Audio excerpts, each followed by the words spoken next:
Hello there, my name's Vince from My Mate Vince and welcome to another Trying to Fix video. This time we're going to be looking at this huge 65-inch Samsung TV.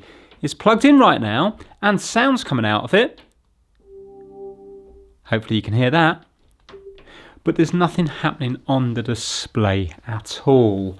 This was given to me by my friend Brian to look at, and this has come from the same flats that massive monitor, the big widescreen monitor that I did, came from. So this was owned by a crypto millionaire. He wasn't always rich, he made his money from crypto and now has retired at a very young age to Turkey. So this has been left in his flat along with the monitor, and they've now worked their way over to Brian. Now Brian did say that the wall that this was on was damp. So maybe it could be related to dampness, but it's not doing anything at all, but yet the brain appears to be working because when I hit source, I can hear noises. So what we're going to do is we're going to turn off all the lights and I'm going to get a torch, a flashlight, and I'm going to shine it on here to see if I can see anything. If we can see something through the light, it means the backlight's not working. If we can't see anything, then maybe it is an actual display problem. Maybe there's some corrosion or something on one of the connectors on the inside. So let's get the lights off, torch out, let's see what we can see. Right, check this out. I've got my torch. What can you see down here? I can see, if I go to home, well, I've just seen close there. I can see symbols down here. Hopefully you can just make them out. So there we go. So the TV's definitely working. There you go, YouTube. TV's definitely working. Backlight's not working. Right, okay. That's going to be annoying because the backlight on these are going to be the hardest thing to get to. We've basically got to take everything apart, including the screen. So there's a good chance I'm going to end up smashing this screen while trying to take it out. But the thing is, it's not working at the moment anyway, and Brian's well aware that I may break it. So yeah, let's give it a very good go. Of course, I'm not going to try and break it, but I might accidentally do it. But this is real life, and I will show you if I do. Right, just before I take it apart, I've managed to work my way over to brightness. I don't think you'll be able to see any of this. And it's at 50 already. And it doesn't go to 100, so it is between 0 and 50. So it's already at full brightness. So it's not exactly as if somebody has completely turned the brightness down and then turned it off and is keeping those settings. So 100% there is an actual fault with this. Right, I've got two massive cushions down. So I'm gently going to rest this down here. Hopefully I won't smash it. There we go. That will spread the weight a little bit. And let's unplug the mains lead. Okay. Right. That's nice. I can see 0 screws. So the whole thing's going to be clipped in. So I'm going to get some little plastic pry tools and I've got to try to work my way under here. Well, I can actually see a little Phillips screw here, a little crosshead. So there is 2 screws, this side and the other side.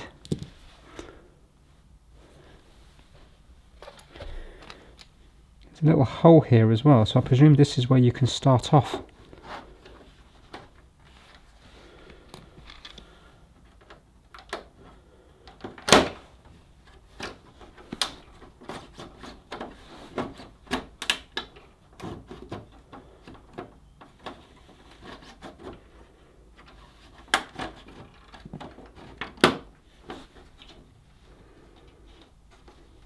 You know what, that feels like the front bezel coming off more than this back thing lifting up. There we go.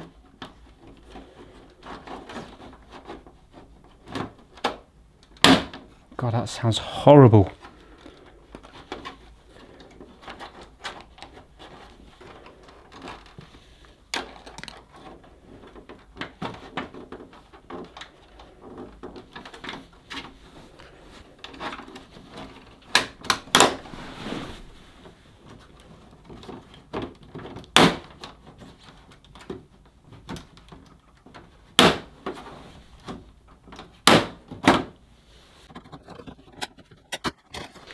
Yeah, it doesn't sound overly nice, but they are definitely unclipping.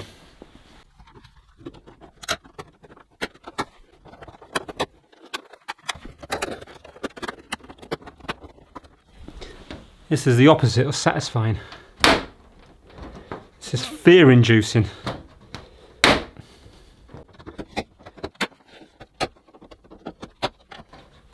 Interestingly, there is a tiny little arrow just here, so maybe that's where you're supposed to start from. I don't think you have to undo those screws. I think that is for the front bezel rather than the back.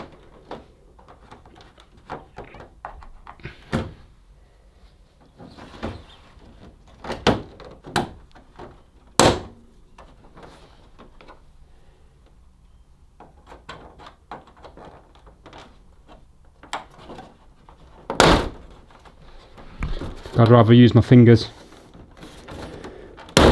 That way then there's only going to be broken clips and I'm not going to break, hopefully, the ribbon cable on the inside. Because there's going to be, the ribbon cable for the screen will come round over this bit.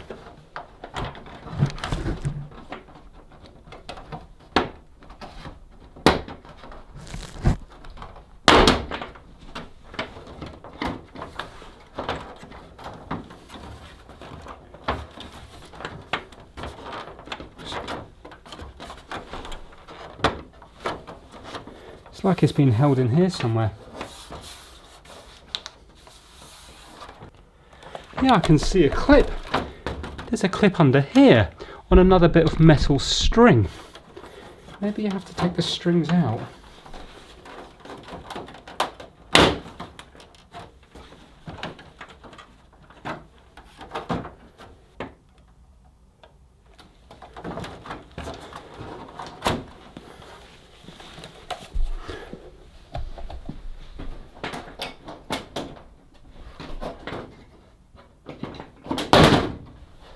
Well, that was just a bit of luck that come undone.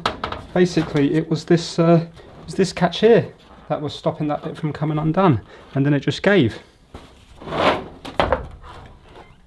Right, we're in.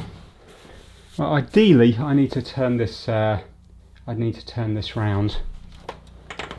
So I'm just going to try to slide it with the cushions.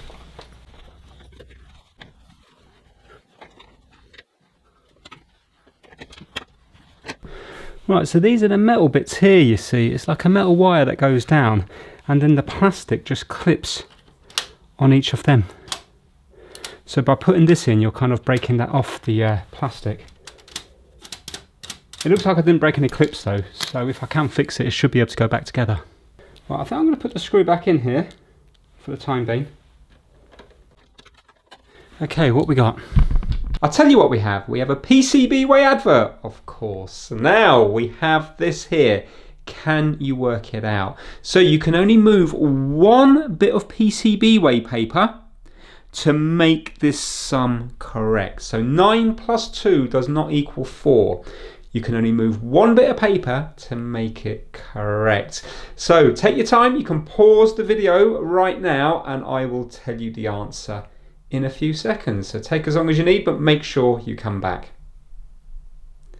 Right, now, did you work it out? So 9 plus 2 doesn't equal 4. Which one are you going to move to make the sum correct? You ready? Ta-da! 9 plus 2 equals 11. I like that. PCBWay is your one-stop solution for all things PCB fabrication and assembly. From rapid prototyping to full-scale production, PCBWay delivers top-quality products. So whether you're a seasoned engineer or a hobbyist just starting out, PCBWay's user-friendly interface makes ordering your own custom PCBs very easy. And PCBWay do a variety of different services, including but not limited to assembling your PCBs, CNC machining, 3D printing, sheet metal fabrication, and injection moulding. So when you're ready to take your designs to the next level, look no further than PCBWay and bring your ideas to life. Now, as always, a huge, massive thank you to PCBWay for sponsoring the My Mate Vince channel. Now let's see what is lurking inside this TV. So we've got the main power supply board there, massive capacitor, 500 volts. I've got to be careful of that because there still might be charge in that. That's the big capacitor there. And then we've got the main brains. These two are speakers.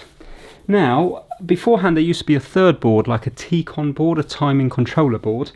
But I think that now is maybe this one down here, so this is like the thing that the screen's actually connected to.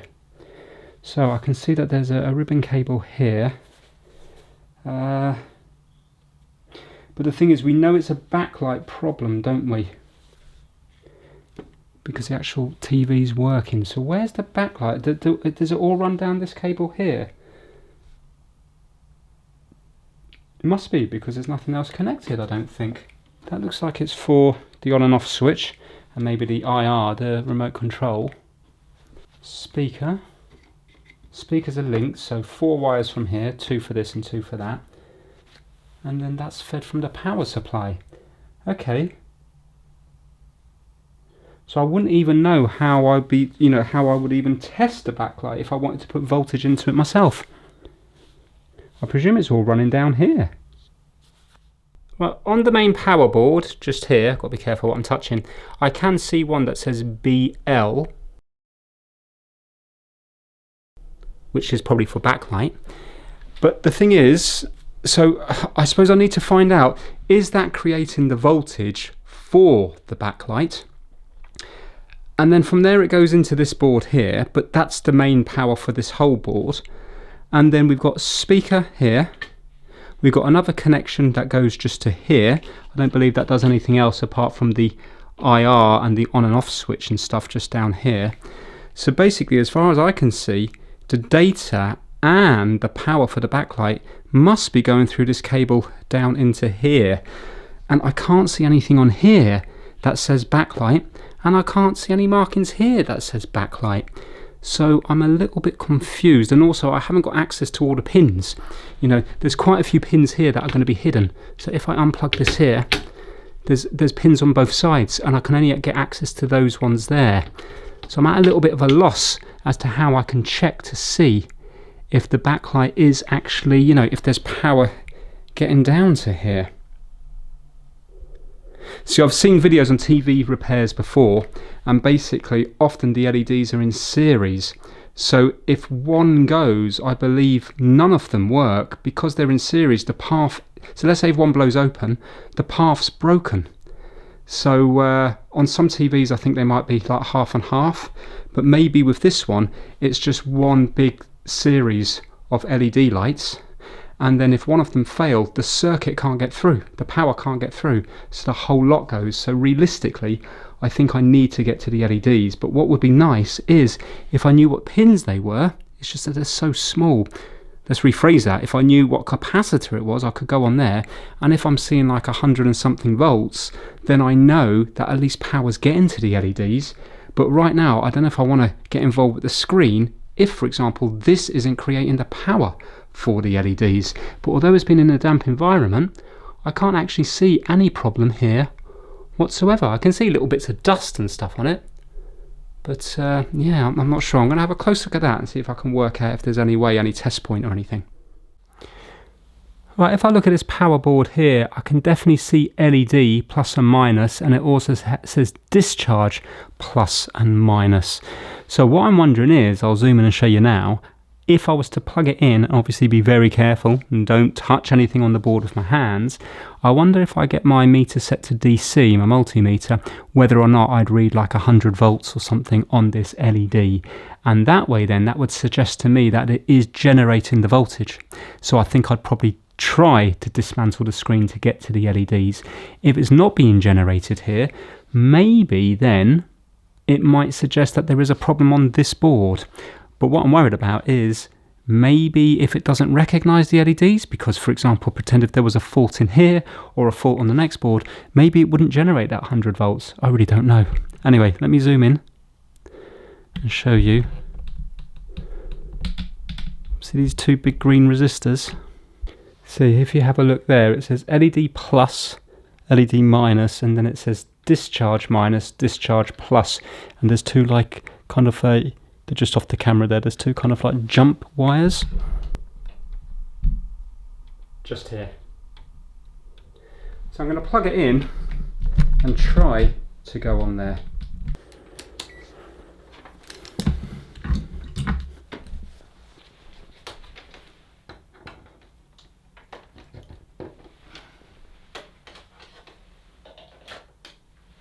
turned it on.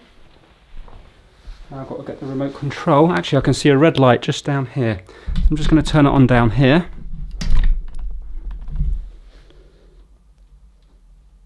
Presume that must be on now because the red light's gone off. Now let's see what we're reading. Got to be careful. I'm going to go on to the discharge ones.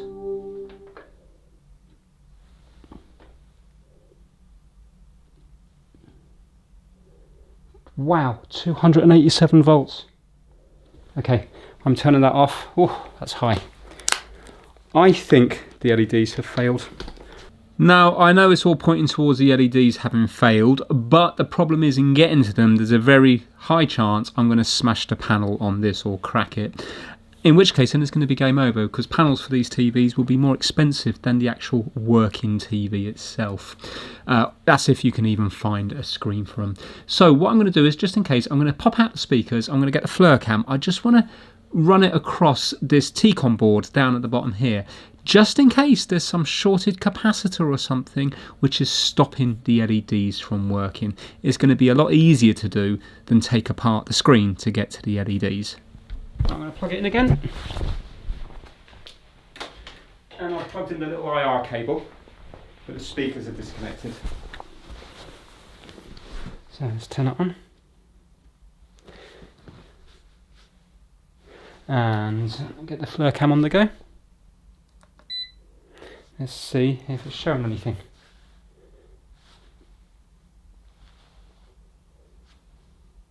Right, I've got to be careful because these are reflecting. And it's they're just reflections. They look like they're super warm. I don't know if you can see there, but can you see here?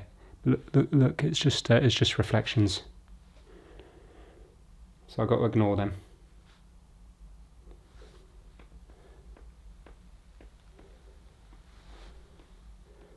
No, definitely no heat spots there. So I think it's just that an LED's failed. It's probably nothing to do with the dampness at all. Various heat spots in there, as you would expect, and again heat spots on the chips here. Yeah, there's nothing to show you. It just all looks normal as far as I can see. All right, we have to get the screen out. Oh, I'm not looking forward to that.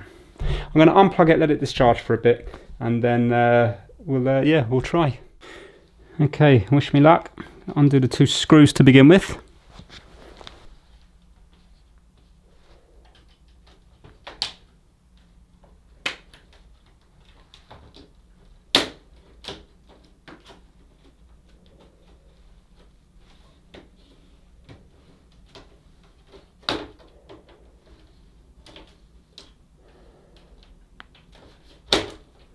Right, okay, I think I understand it. So basically there's little clips. Let me try to zoom into this one. Right, if you look at this bit here, hopefully you can see that there's like a little white clip there, or the black bezel goes around that. So if I was to get this in here and try to lift up the black bezel, hopefully it will pop out. There you go. Can you see? That one's gone now. So now we'll move on to this one.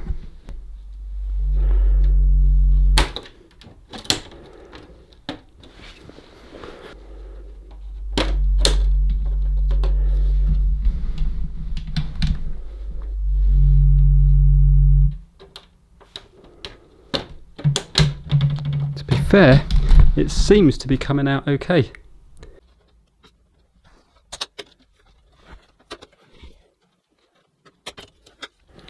Okay, well, it's come undone and it looks like we've just broken one clip, so not awful.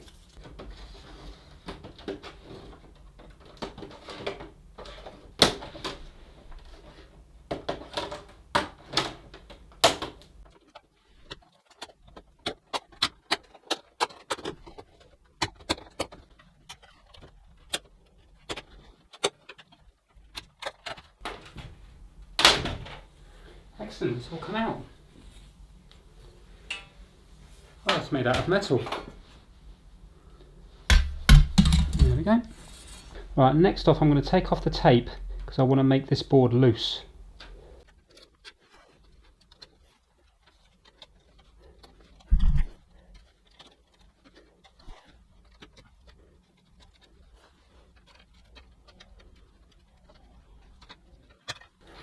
Right, and there's just these little plastic clips that they're held in. This doesn't feel nice at all.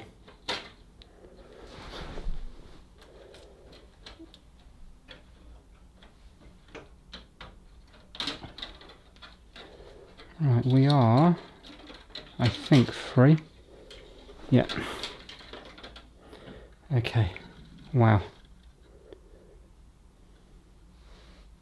So each got bits of metal across here. I wonder, that's probably to drain heat away.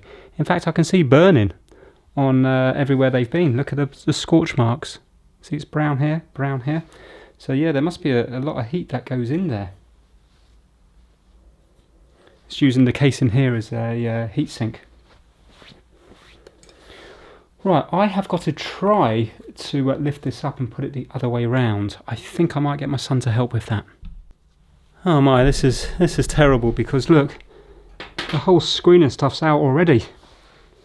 So I think when I lift this up, it's going to leave the screen behind on the cushions. I'm just worried that when I lift it, a bit might be stuck and it might flex and break. I didn't realise how flexible they were. Yeah, I mean, it might already be broken. Okay, what I'm going to do is get my son to help, get him to lift this side, I lift this side, purely on the metal, and we'll lift it very slowly if possible. And then maybe I can rest this up against the wall, and then it might leave the screen behind. And then maybe I can put that screen somewhere, don't know where. Well, I suppose this is going to be pretty indestructible, so I can move the cushions along with the screen to another part of the room, not that I've got much room, and then we can just put this straight onto the floor. I'll put down a towel or something. Right, now, I've told my son the importance. Basically, the screen itself looks to be about 1 mil, maybe 2 mil thick. So I think this might be where we're going to hear a crunch, because what my worry is that there might be surface tension that might hold all the others, you know, because it's going to have a load of diffusers and stuff underneath it. So I'm going to try to get my hands here and here. Right, gently, gently, gently, gently, gently. Let me see. Right, we're free, I think. So now start tipping it.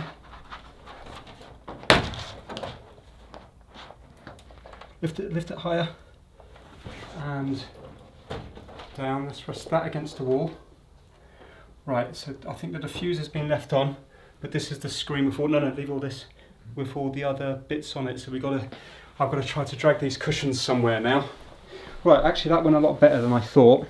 As long as these hanging down here don't put too much strain on it, we might be okay, because I don't care about the diffuser and stuff. That's just going to be a lump of plastic. I'm going to try to drag this off somewhere else in the room.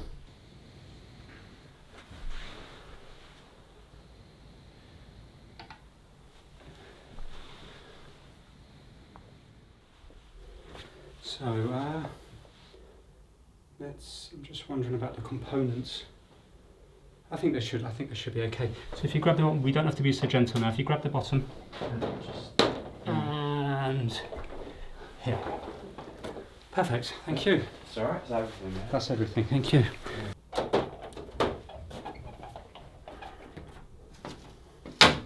There they are.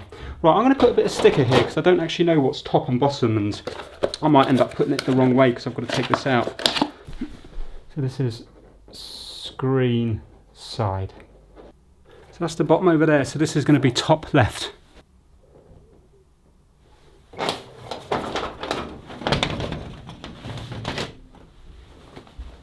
Wowee. Well, here they all are. 1, 2, 3, 4, 5 strips. How are they all connected to each other? Oh, on this side here. They're all connected here. Okay. Well, I'll tell you what I do have. I do have an LED tester. So if I was to get the LED tester on each of the strips, they're supposed to be fancy. They do between 0 and 300 volts. And I've never used one, but I believe it's supposed to find the voltage itself. So if you have a look here, can you see that there's like 2 little pads on this side here? You can see that there's wires going up here to the next one and to the next one. And if you have a look, I can see two little gold pads just barely, just there. If I go across them and the whole strip lights up, then I'm thinking that that strip is okay. And if it doesn't light up, then that's going to be the faulty strip, and maybe we can go across each of them to see where the faulty bulb is. The LED, I mean. Oh, it looks like they maybe joined together here in the middle, because we have connections here as well.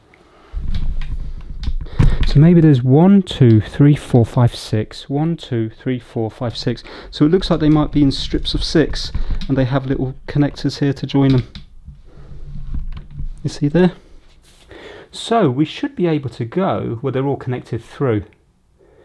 But what might be even better is if you were to disconnect them and see if you could just get one strip of 6. Because it's not all going to be faulty, there's just going to be one of them that's faulty. In fact, it might be easier to test them from this side, because there's no tape on here. So there we go, you can see positive and negatives. So I'm just going to go across them, see what happens. Now this is it here, LED TV backlight tester. Now I've got to be super careful because this isn't an expensive device. I think I paid about 17, 18, 20 pound for that sort of price. It comes on a 2-pin little shaver socket adapter thing, and it can go 0 to 300 volts. So there's going to be 300 volts at the end of these here. So I need to be really careful, otherwise I can give myself a nasty shock. So I'm going to plug it in now. Make sure they're not touching each other. Right, here we go, plugging it in now. Let's turn it on. Okay, so it's saying 198 volts. Oh, now it's gone up to 306. I think the idea is you go across and it will adjust to what it needs to do. Slightly worried that it's going to put 306 in and burn everything up. Oh well, let me trust it. So we've got negative up top and positive down the bottom. Let's see what's going to happen. Oh wow. Okay, well 1, 2, 3, 4, but that one there didn't light up. Okay, hold on, did anything else light up? Let me see what happens to the voltage as well. Oh, it's gone down to 10 volts. Okay, so that's only gone as far as there. Let's do this one. Oh wow, okay, 1, 2, 3, 4, 5, 1, 2, 3, 4, 5, 6. So we might have a fault with that one there. We can narrow it down bit by bit by going across them all. They've all lit up. This is looking promising. Oh, I'm liking my little gadget. They've all lit up. They've all lit up. Right, so I'm going to put a little mark next to 1, 2, 3, the 5th one there, because maybe the 5th one is the problem. Put a little bit of tape just here. Now let's test from the other side. I'm not sure why they didn't go through there. I would have thought they would have all been connected. Right, I've peeled off the little sticker here and it's positive down the bottom.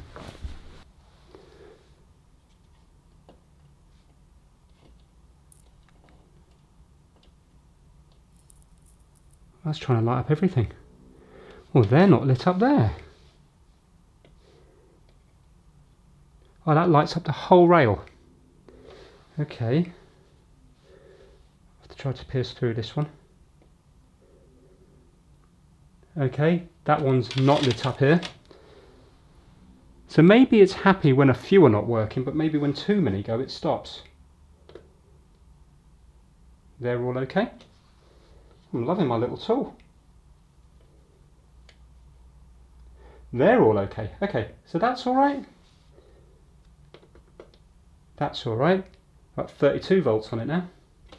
So now what's happening here? Which ones are not happy? So that one there, let's put a stick on that. 1, 2, 3, 4, the 5th one again. This one here.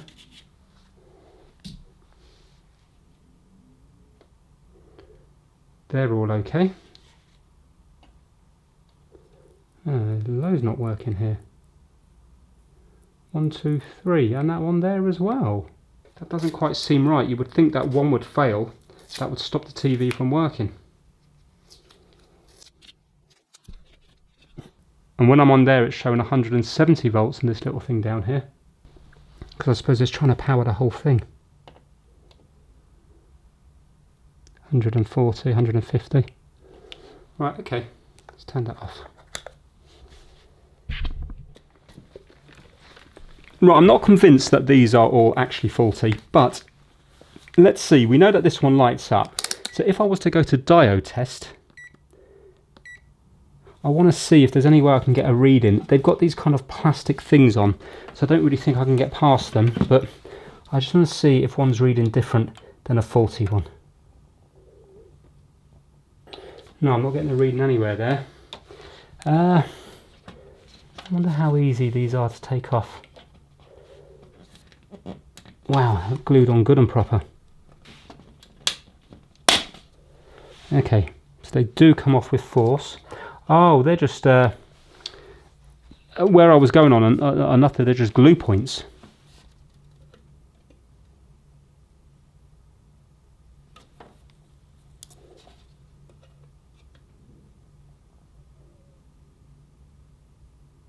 I'm not really sure what I'm testing there, but I'm getting readings on my meter.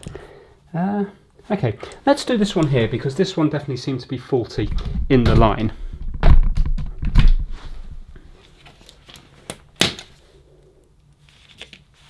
Well, that's showing a short that way.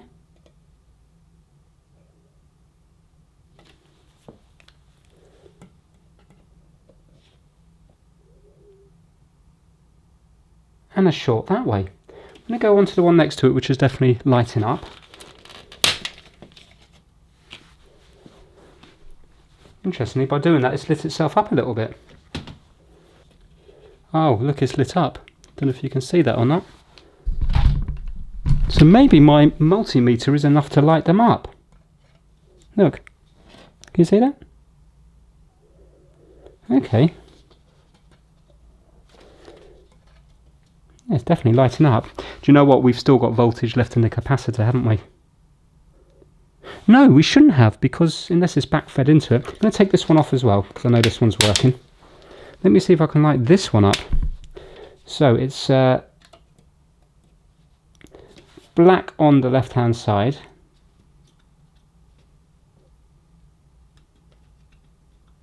No.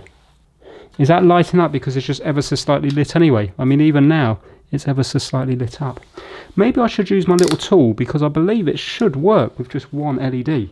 So if I can light this one up with the tool, because does it matter if I put the voltage in the wrong way? It just won't work.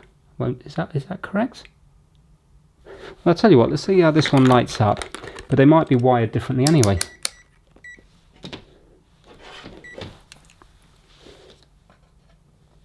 So it's when the positive is on the right hand side.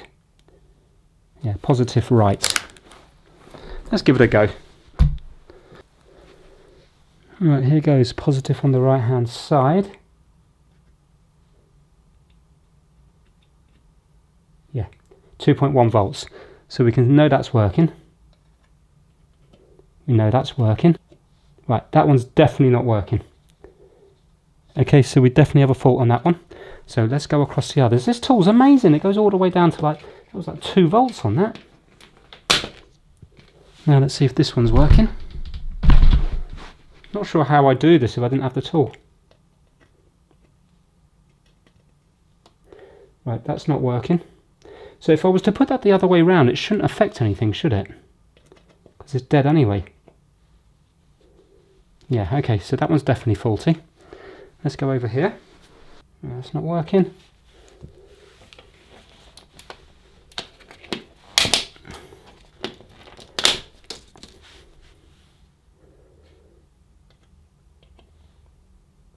Not working.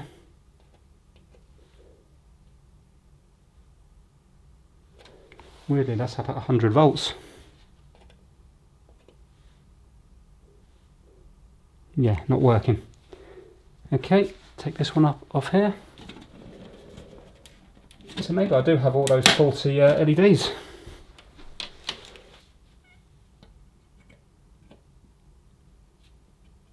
And that one's wanting to light up, just a bit iffy.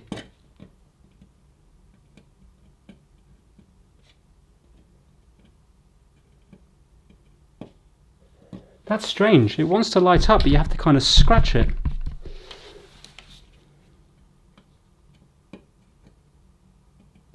It's only when you first of all touch it and take it off.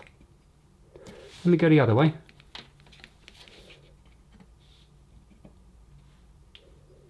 No. Weird.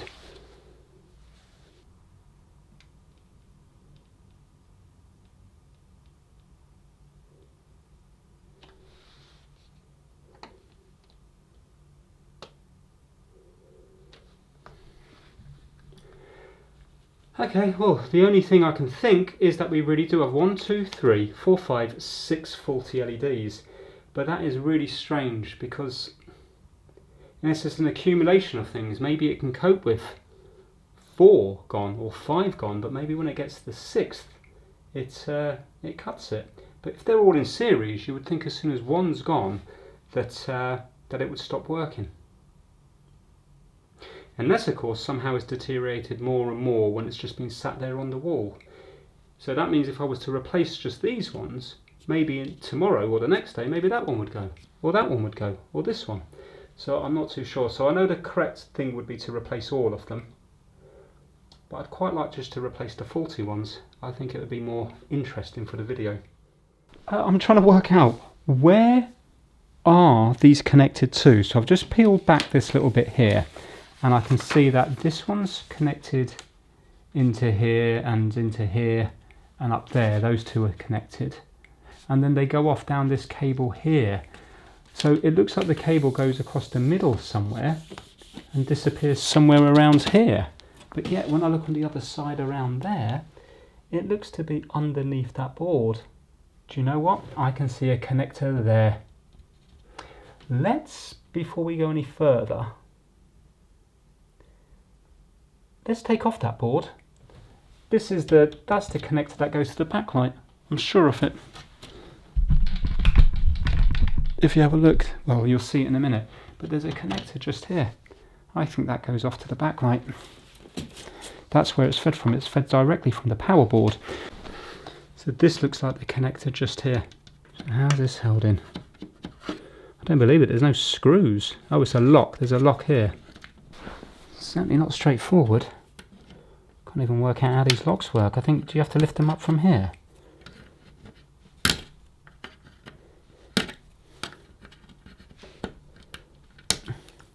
I should measure that cap, really make sure there's nothing in it, because I have been putting voltage in to the backlight in case it's backfed onto here.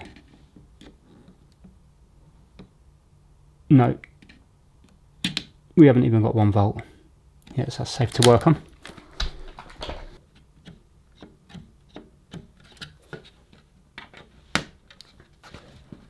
Ah, do you know, I think you just have to loosen this connector here, and it says lock here. Oh, it's really very, very simple. So all you do is, the only thing that locks it in is that little bit there. So you place it on. These are just like little hooks, like so. So you place it on like that, and then just slides in, and it locks that into place at the same time. And that's clever. So you just need to lift up this corner, because that corner says lock. To be fair, it is actually easier than using screws. It just says lock here, and there's an arrow. So you have to loosen up this here, and then lift that little corner up.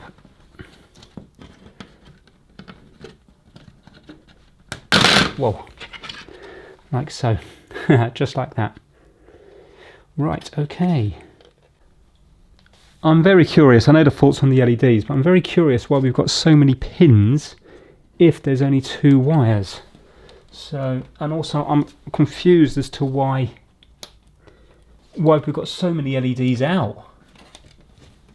I think I'm going to peel off the other side. I want to know what's happening here. So the thing that's confusing me is why we have so many LEDs that are not working. I fully get that these ones are not working and this would stop it from working. But as soon as the first LEDs failed, if they're all in series, then it's not going to work. So why was a TV even on for the others to burn out? If it's not working, how can the other LEDs burn out when they're not on? Do you know what I mean? It's like having like LEDs for your house and you leave them in a cupboard and they just stop working because you've left them in the cupboard. I fully get why the first one failed. I do not get why the other 5 have failed after that. Really, really strange. Unless it's an accumulation thing where maybe they aren't properly in series, and maybe it can cope with 1 gone, 2 gone, 3 gone, 4 gone, 5 gone, but when the 6th one went, it stopped working. Anyway, I want to strip it down so I can actually see the wires. I'm just going to show you how these strips get plugged in and out, and I also want to show you how you can separate the middle of the strips from each other. Oh, they come out from here. So just pull straight out so you don't take that bit off at all. Let me just see if that's going to work on this one. Yeah. Wow. Oh, and that's it. They come all the way across. Right, they are actually very easy to take off. That's that one, that's that one. So watch this. We're going to just take this off.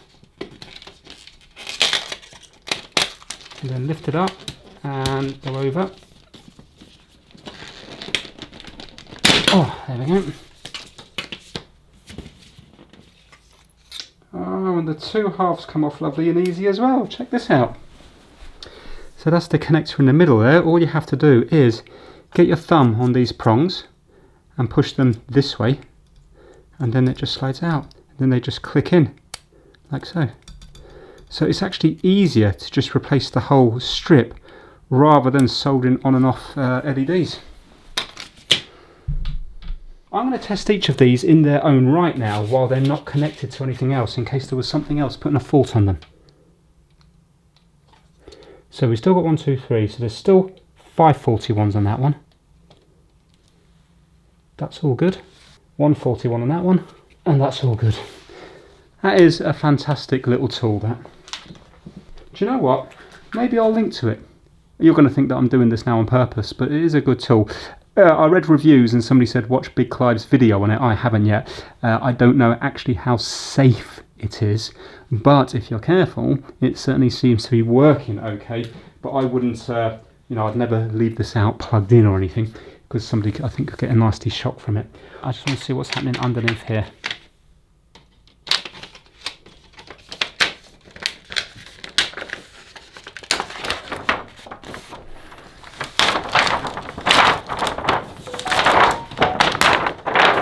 Oh, okay, so we have 1, 2, we have 4 wires. 4 wires. Don't quite understand what's happening, because then in that case then, why have we not got half the screen working? So presume we got voltage here and voltage here. Why have we not got it working? Half the screen should be working, should it not? So surely if they were in series, then we would just have 2 wires. One feeding one side and then the return coming out the other side. The very fact that we've got 4 wires here says to me that the bottom half's in series, the top half's in series, and maybe these 2 are in parallel to each other. So I'm not convinced it's just an LED problem, because why haven't we got half the screen lit up? Because the top 2 rows, there's no faulty LEDs on that one. They're both lighting up, in which case then, if that's its own little circuit, then the top half of the screen, well not half, the top 2/5 of the screen should be working. So very strange. I'll get my multimeter out and I'm just belling out the wires just to make sure that there's not an actual wire problem.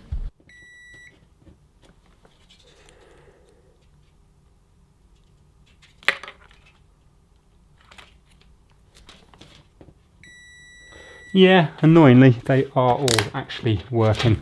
So that means then, if we've got voltage here, we should have voltage coming down to here. So it looks like we've kind of eliminated everything that we can do. I'm going to have to change out those 6 LEDs and see if this comes to life. Now, I haven't got the correct LEDs. I will order some up. I think ideally I need to order up some proper strips for this, because I'm just worried again why we've got 6 failed ones. Maybe tomorrow there will be 7, and the day after there might be 8 or 9. But for the purpose of just getting it working, because the strips are £50, I am going to just put some temporary LEDs in just to see if the TV comes to life. So I'll have a look through my stockpile, and this is what I have. Now this is what I've got here. The problem is is that they're fine voltage wise, they're 3.2 volts, but they're only 20 milliamps, which is tiny. I have actually ordered up some from eBay that are made for TVs, and they're 350 milliamps, which is a huge amount more. But just for the time being, I'm going to pop these in because these should only draw what they need to draw. For example, 20 milliamps. It doesn't matter if the one next to it is drawing 350 milliamps. I don't think these are going to burn out because just like in your house, you can put a 5-watt bulb in, lamp, or you can put a 50-watt in. It doesn't mean because you put a 51 in one fitting and a 5 in the next one that the 5 is going to burn out. So I think they're going to be absolutely fine, but they probably won't give off the same light that the one next to it does. But for the purpose right now, it doesn't matter. I just want to see if this TV is working before I invest £50 in the proper strips. So now let's get the strips, faulty ones, over to the mat and let's start installing these, replacing the faulty ones. Right, okay, have a look here. You can buy the strips for just under 50 UK pounds. So that's my one there, UE65 with 65 inch TU7000K, that one there. Or you can buy used ones for £35 plus £5 postage. Whether the Samsung ones are going to be better quality than the replacement ones, I'm not too sure. I bet they all come out the same factory, maybe. So they look kind of identical. And there is 10 of them, 6 on each row. So I think that will probably be the best thing to do. But I don't want to spend £50 on this if it's not going to fix it. So I want to just put my LEDs in to see whether or not it's going to work. Now, in order to find out which way to put them in, if I put my meter to diode test, it puts a little voltage down here, and because these LEDs work on 3 volts, even if this is only putting out 1.5 or something, you can see on a working one it is going to light up if I do it the correct way around. So you can see there. So that lights up, but now this one doesn't because it's faulty, and this one doesn't here. So all I have to do is get one of my CPC ones out, then I know which way to put it on because I can just do this, and if it lights up, I know to put it on that way. Yeah. So I think to take these off, I'm just going to butcher them off. I'm not going to do them all on camera, I'll just do one on camera, then I'll do the rest off camera. I know this is kind of pointless, but I don't think it's going to take me too long once I get started. These cost literally pennies. In fact, I'll tell you what, I think there's 50 here. I'll tell you what they cost. They are 12p each, so all of them cost £6, so it's not a huge amount of money. So let's try to change out this one here. So I think I'm going to get the soldering iron and just try to melt the whole thing off. So I would have thought using the soldering iron would have got this tiny component off really easy. What I didn't think about was, what is this tiny component attached to? That's right, a huge lump of metal which is draining away every bit of heat. There's a huge amount of thermal mass in this aluminium strip, and that's exactly why it's been designed, to keep the LEDs cool, because otherwise maybe if they were just on a flexible little printed circuit board, they might burn out in a few weeks, and then Samsung's going to have a huge amount of returns. So it's been designed very well. Honestly, my soldering iron's not making any difference to this at all. So by having it on a massive metal strip, which I think is aluminium, I think it's going to be keeping the LEDs nice and cool, which is great for the longevity of the LEDs. Clearly these ones have failed, but why? Maybe they're 5 years old and maybe they've been on every single day at 100% brightness. We don't actually know the background of this TV. So my soldering iron's not touching it, so I've gone over to my hot air station, 450 degrees, thank you very much, Celsius, and 150 out of a possible 200 airflow. So I'm really blasting this with a lot of heat. You might be able to see that the white strip is turning slightly yellow. That's because of the amount of heat I'm using just to try to remove these components. And anyway, it's not really removing in its entirety, it's just breaking down, and it's still leaving the metal pads of the LED on the actual metal strip. So then I have to add a load more solder and heat to try to get this all away. While I'm doing this, I'll shout out the My Mate Vince Massive. The Massive members are kitdigital.com, Kip Hakes on YouTube, Max Rokotansky, Chris Seal, Felipe at MrKeebs.com, DJ VG, Pigsy, Anthony Dean, Russ Melanson, Shigate, Rickard Berglund, Soul Reaver 555, Shamsa Al Sawadi, Stuart Park, Stephen from The Broken Pass on YouTube, Lee Benz, 360 Picture UK, Niall Stone, and Operational 117. So as always, a massive thank you to all the Massive members and everybody on Patreon that support videos like this, longer videos. Normally you feel under pressure on YouTube to try to please the algorithm. But between Patreon and also the sponsorships, it means I can release videos that can sometimes be 1.5 hours long, and even if they don't do phenomenally well on YouTube, because of the Patreons and sponsorships, they're still worth doing. So it kind of gives you the flexibility to really put out content that you like and not always have to please the algorithm, because you know what? The algorithms suit the masses. It doesn't always suit everybody out there. Sometimes people want a longer video to get stuck into, or maybe a video on something which isn't going to be that interesting, but certain people find it interesting. And so it's fantastic, because sometimes it will give creators more flexibility in doing what they want to do, which I think makes YouTube a more interesting place.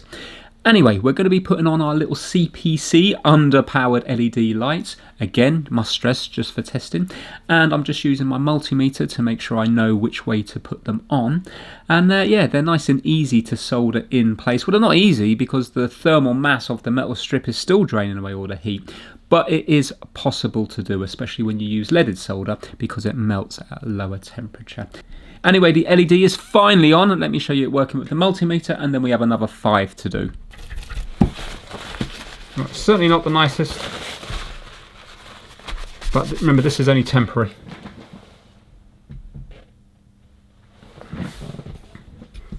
Right, now, let me just double check.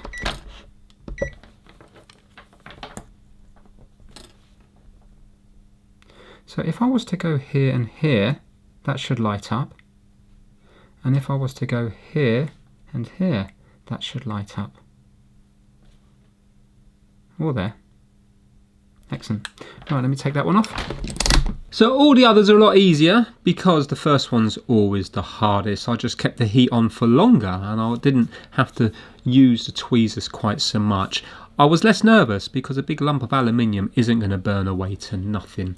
So let's pick up the video now when all 6 are done, and we can test them in the main room with our little tester. They took about 5 minutes each, so this is probably around about half an hour later, so not too bad really. Okay, I'm going to try to put it back together now. Obviously, there's a very good chance I'm going to break the screen, especially now that the screen is actually the wrong way round. You know what I mean? I don't quite know what I'm going to do there. Anyway, I'm going to put these back on, and then I'm going to use my little tester down here and see if they'll light up everything, because before they tried to, and now I might be able to. Well, mind you, it's probably going to only light up these 3. But anyway, we'll see what it does. Somehow, and I'm hoping it's under the screen somewhere, I've managed to lose one of these diffuser things. So this little LED here won't have a diffuser. So to get the diffusers on, I just used 4 dots of super glue and I just balanced them on until the glue had set. Normally they have like little pins that fit in, but in taking them off you snap the pins, but super glue is going to hold them perfectly. This is only for initial testing anyway. So let's get this back together and let's see with my little meter what lights up now. Hopefully everything.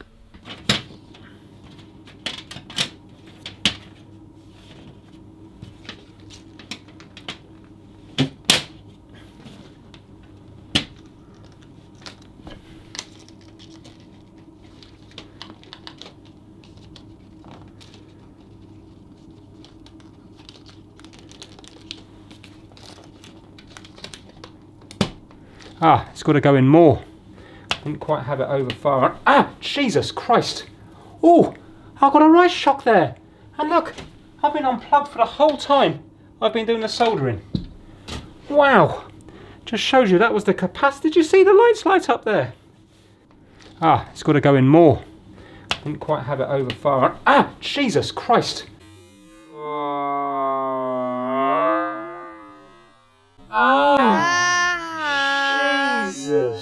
Oh, I got a right shock there. That was the capacitor. It must still have quite a bit of juice left in it. Oh, cheeky thing. That got me good and proper. Let me see how much volts is left in that capacitor. That's been unplugged for, must be at least 45 minutes. Place your bets. That felt pretty high to me, so it better not insult me with something like 20 volts. I'm going to say 150.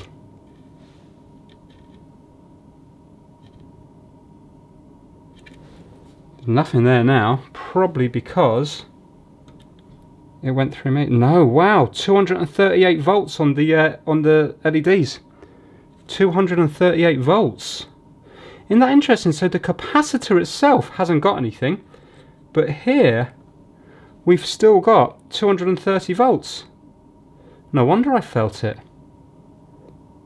Wow. So I suppose the capacitor's charged up something else. What's it charged up? What's keeping all that voltage? It's not these caps, is it? So they look like low voltage ones. I'm not sure what's storing that energy. Right, I better discharge that. Yeah, 215 volts still left to get me. Let me get my resistor. Well, it does clearly say you know, it says to discharge, doesn't it? So that's why you shouldn't copy my videos, because I don't know what I'm doing. I wonder, did that get charged up backwards from my thing that I bought from Amazon, or has that charge been in it since I had it last plugged in? So I'm going to put that there, and I'm going to put this here, and let's try to turn that voltage into heat. There's a load of resistors in this little thing here. Gave me a good shock. Right, let's see what you're at now. Yeah, 2.7 volts, I'm okay now. Excellent. Okay, after the excitement of the shock, I put the rest of the LEDs in, safely this time, and I'm just going to go across with the meter yet again to see if each strip is working. Then I need to discharge it. Then I need to get my son to help me try to get this back together without cracking the screen.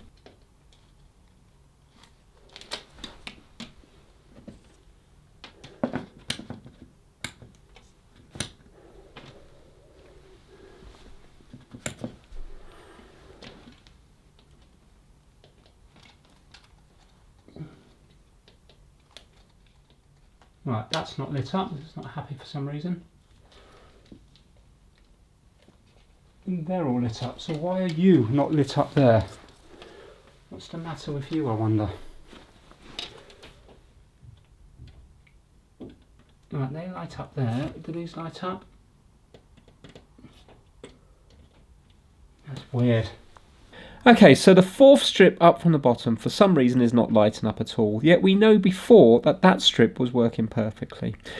I go through each LED on it and I find a faulty LED, which is really strange because all I've done is taken it off and put it back on.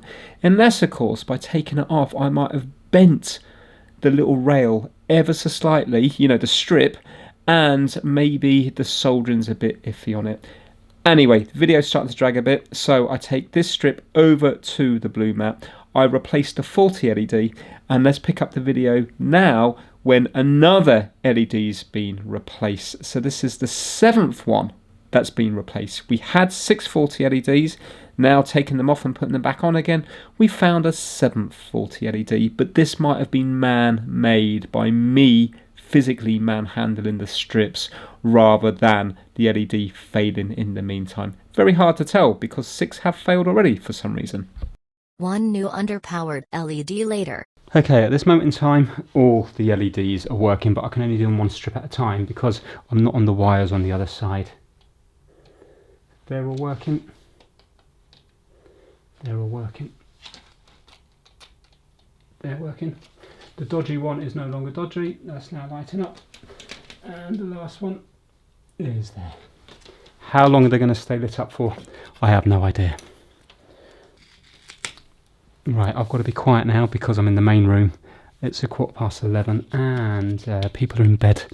So I'm going to try to get the screen on. Basically, I just need to slide this back over, turn this round, try to get it on there with the diffuser in, and then hopefully it will go back together okay. Ideally I would like that turned round, but I'm not going to risk it. So I have to do the rest of this in silence now. My son always goes to bed late anyway, so he's here to help me. We very, very, very, very gently lift the whole back assembly with all the LED lights onto the very, very weak screen, but I make sure when I put it down that it is like pinpoint perfect. You know what I mean? I'm kind of feeling it with my fingers, and my son is as well. When I'm putting it down, I know if I get my side right, his side has to fit. So yeah, I do that. Then I have to put the bezels back on. This is all kind of pointless in a way, because if it's working, then I'm going to be buying the proper LED strips for it. But I've got no way of testing it without getting, because everything's so fragile, without getting the bezels back on. So if it does work, there's a chance that when I take it apart for the second time, it's all going to go wrong and I'm going to crack the screen then. But I've got no way of testing this because I need to flip it over, and that's the dodgy part, flipping it over. So I have to get the bezel on properly so I can flip it over. But anyway, my son's a great help in getting this on here, and I'm putting the bezels back on, and now we're ready to stand it upright and try it. Although the screen will be upside down, we'll still be able to see if it comes alive or not. I'm whispering in this next bit now purely because it's late and I'm underneath the bedrooms and everybody can hear any bit of noise.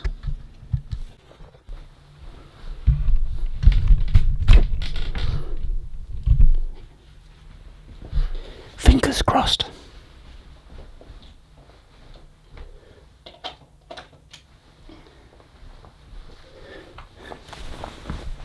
Yes, yes. Did you see that? Look, it's upside down, but it's there.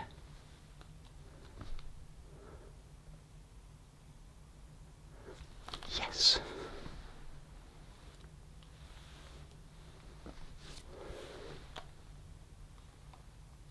Oh, beautiful. It's there. I think you can see where I've missed off a diffuser. Just there. This one fell off when I was putting it back on. I didn't let the glue go hard enough. So there we go. That's why you need the diffusers, because otherwise you'll get a pinpoint of light. Fantastic. Okay, I think I'm going to order up the proper £50 strips. Brilliant news though. That's fantastic. I've really enjoyed that so far. 3 days later. It's a few days later now, and my LED strips have arrived. So here they are, and they come with the little diffusers on them, which is great, so I don't have to worry about swapping them over. Let's get them installed. Now, just a quick question. It hasn't been used in 2.5 days or whatever it would be, but I've just gone across the capacitor here, and there's no voltage, and also these bits here, and there's no voltage where it says discharge, so I'm not going to get a shock. But my question is, when I was backfeeding voltage into it, what is it in here that's storing the voltage? Because we know there was no voltage in here, and all these caps are only 25 volts. So what is it that gave me the 280 volt shock, or whatever it is? Did this coil here energize and stay energized? Is that what, because I'm looking around and I can't see what could possibly store the energy. So I'm wondering, is it this massive coil here that kept the charge because I backfed it? Not sure. If you know the answer, please put it down in the comment section. Right, and as far as these wire things go, look, you can flip them up here and basically you can just pull them. You can pull them all the way out, like so. So what I'm going to do is, a couple of them are bent like this. I'm just going to make sure that I straighten them up before putting them back in. Hopefully then, if I can get the LEDs in without smashing the screen for the second time, then I'm hoping then that when I put the back cover on, they're going to clip in very nicely. But yeah, so clearly the arrows and stuff must be to let you know where to unhook these and pull them right the way through. And that way then you don't have to battle with the back screen, the back case so much. But you know what? I think unless you had one next to it to know exactly what to do, I think you might struggle a little bit, because you still got to pry them up, the back up, to get to these. But maybe it would make it easier to just pull them through, and then you see, you know, then you can just push them like this through when you're done. And the reason they're shaped like this here on each of them is because all you've got to do is lift up this little bit when you go to put it back on, and then when you move it along, watch this, it's going to drop into there. There you go. And now that is locked into place.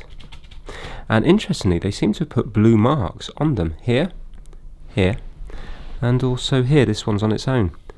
So maybe that's a kind of nice easy guide then for them when they're looking through, when they start to take the back off, to know where the blue marks are. That's where you need to lift the ones up, because there's no blue marks on any of these.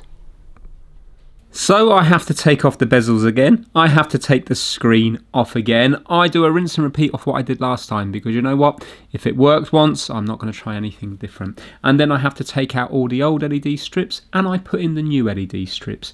The new LED strips, although they look identical, are not as easy to put back in. Maybe the tolerances are a little bit different, or maybe the older ones are easy to push in and out, or slide in and out, because they've already been slid in once, and maybe that's kind of worn away bits of paint and stuff on the keyholes where they lock into place. But the new ones I do struggle with a bit, but it's okay, you know, just a bit of patience and you do get them in. And then when I've got all the LED strips in place, I'm going to use my little tool again to see if they're working, because I've bought these off eBay. I need to test them before putting the screen back on, because it would be heartbreaking if there was a faulty strip. So let's pick up the video now when I'm about to test them.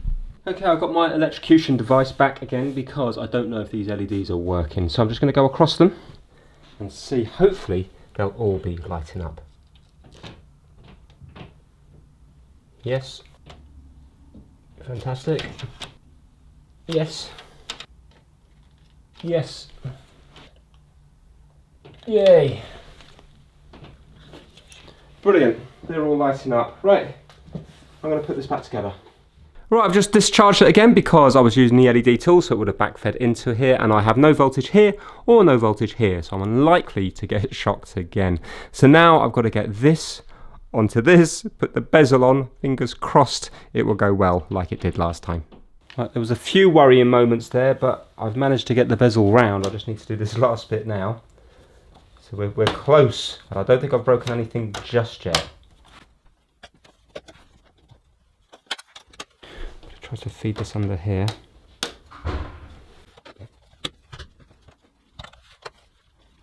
I think that's in, so I can do up the screw there, the other corner, and then try to drop the back on.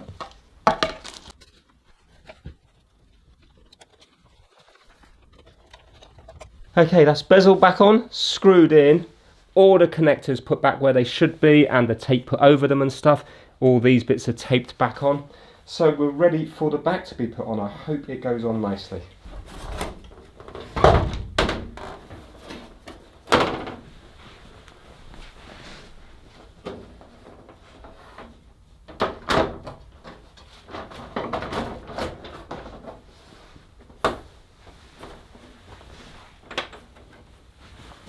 Right, I'm in the right place, so I think I'm going to start clipping. Satisfying.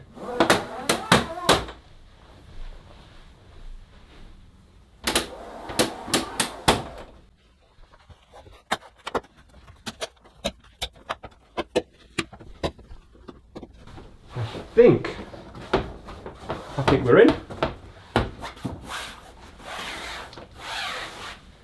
Right, okay, I'm just going to dust off the back and then clean the screen, and we'll see. I'll turn it on live.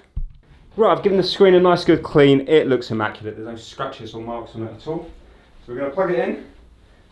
I'll be gutted now if it's not working. Here we go. You ready? On. Come on now. Fantastic. Oh yes, brilliant. Right, okay, let it just boot up for a minute or two. There we go. Lovely.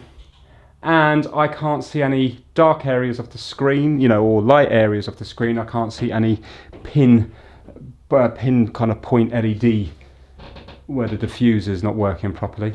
That just looks perfect. Ah, fantastic.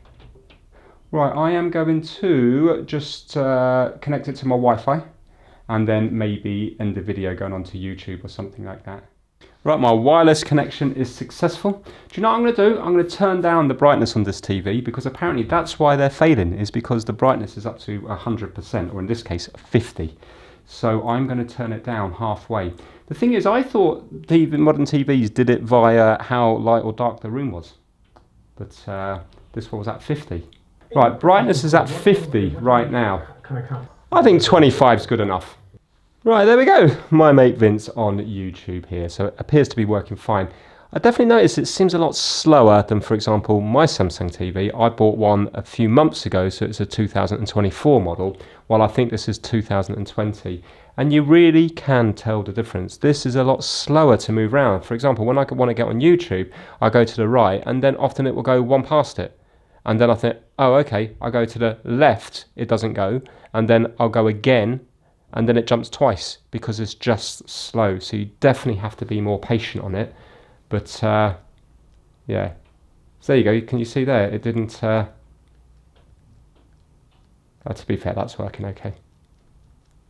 It's not as quick as my 2024, so maybe the processor on this is a little bit, you know, it might not be as modern as my one. But there we go. As far as the screen's concerned, you can see it's working. It looks lovely. It's 65 inches, and I think it's around about 500 quid's worth off TV. So you're not going to be expecting miracles, because if you can buy the equivalent of this TV for £500 and it's a 65 inch, then I suppose you're not going to expect it to be lightning quick and stuff like that. But it's working and it looks good. So I thoroughly enjoyed that fix there. This time round, when I took it apart and put it back together again, I think it only took about an hour and a half. So if you knew what you were doing, I think you could actually repair TVs quite quickly when it comes to the LEDs. The reason the video was so long is because I was unsure if it was the LEDs and stuff. I was chatting to my brother and I was asking him why he thinks maybe 6 of them had failed. What sort of fault scenario would you get when that happened? And he said maybe they didn't fail open.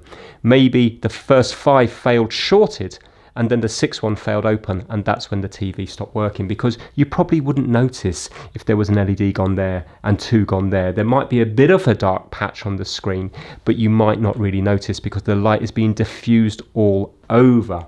So I think that's probably what's happened here. And also, when I went across the LEDs at the beginning in diode mode, they were giving me a reading. I don't know if you remember. I said, look, it looks like they're shorting, and that was on one of the faulty ones. I didn't test all of them, but I think that's probably what's happened here. But then the 7th one went when I was working on it, and the whole line didn't work. So maybe if they fail open, then the whole line didn't work. While before, they did work because they failed short, so it would only be the ones that's not working that wouldn't line up. But because they failed short, they still passed the current through to the other LEDs. Not too sure, but anyway, the end result is it's working now. I hope you did enjoy the video. If you did, give it a massive thumbs up, and I will hopefully see you again very soon in the future. Take care, everyone.